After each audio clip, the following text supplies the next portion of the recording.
Bonjour à tous et bienvenue dans cette vidéo où nous allons parler ensemble d'expressions imagées.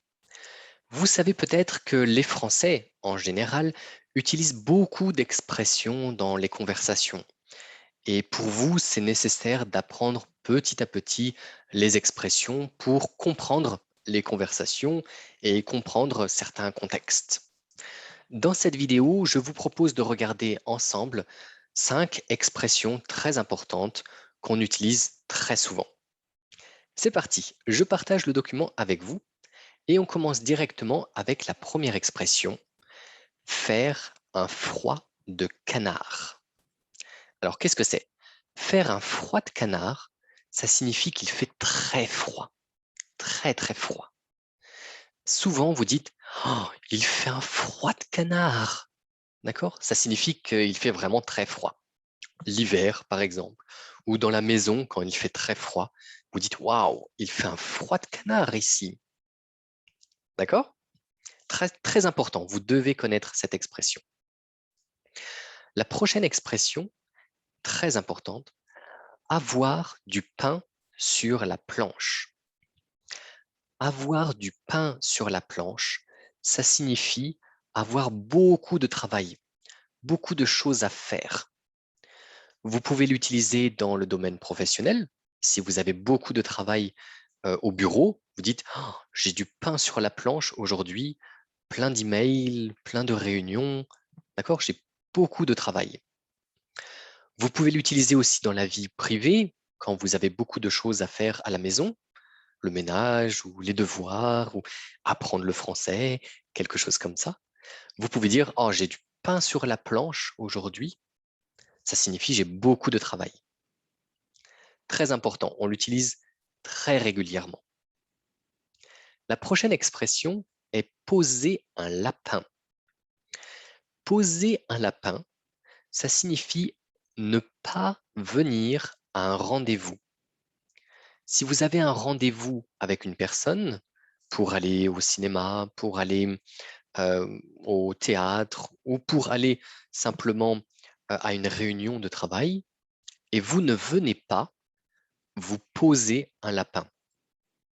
Bien sûr, cette situation existe aussi quand vous attendez une personne et la personne ne vient pas. La personne vous a posé un lapin. Par exemple, ici, j'attends une personne au rendez-vous et elle ne vient pas. Elle m'a posé un lapin. Elle m'a posé un lapin. Excellent. Autre chose très importante, avoir un chat dans la gorge. Alors, le chat, c'est clair. La gorge, c'est ici. D'accord? Ça, c'est le cou en général. Et ici, c'est la gorge. Et avoir un chat dans la gorge, c'est quand vous faites ça, c'est un chat dans la gorge. Vous le dites très souvent quand vous faites désolé, j'ai un chat dans la gorge. D'accord? C'est une image, bien sûr. Vous imaginez le petit chat dans la gorge qui monte avec les griffes. D'accord? J'ai un chat dans la gorge. Dernière chose, une chose très importante qu'on utilise très souvent en français, c'est le verbe galérer ou alors être dans la galère. Galérer, être dans la galère. Ça signifie être dans une situation difficile, une situation compliquée. Bien sûr, la galère, vous savez peut-être, c'était un bateau où vous étiez envoyé comme punition. D'accord? C'est une sanction. D'accord? La galère. Et quand vous dites en français, ah, je galère, ça veut dire j'ai des difficultés, c'est difficile, je n'y arrive pas, je ne comprends pas, je galère. Par exemple, je galère avec la grammaire française. Ça veut dire j'ai des difficultés. Vous pouvez aussi dire je suis dans la galère. Je suis dans la galère, ça signifie je suis dans une situation difficile. Par exemple, au travail ou à l'école ou dans la vie privée, vous pouvez dire oh, je suis dans la galère, je suis dans une situation compliquée, difficile. Aussi l'expression C'est la galère. Ah, c'est la galère. Ça signifie c'est compliqué, c'est difficile.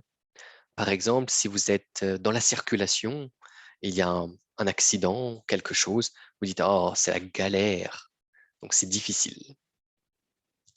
D'accord? Voilà, ça, ce sont 5 expressions très importantes que je vous recommande d'apprendre parce que vous allez l'entendre de la bouche des Français ou en France quand vous allez en vacances. Voilà, je vous souhaite une excellente journée, un bon courage pour le français et à très bientôt.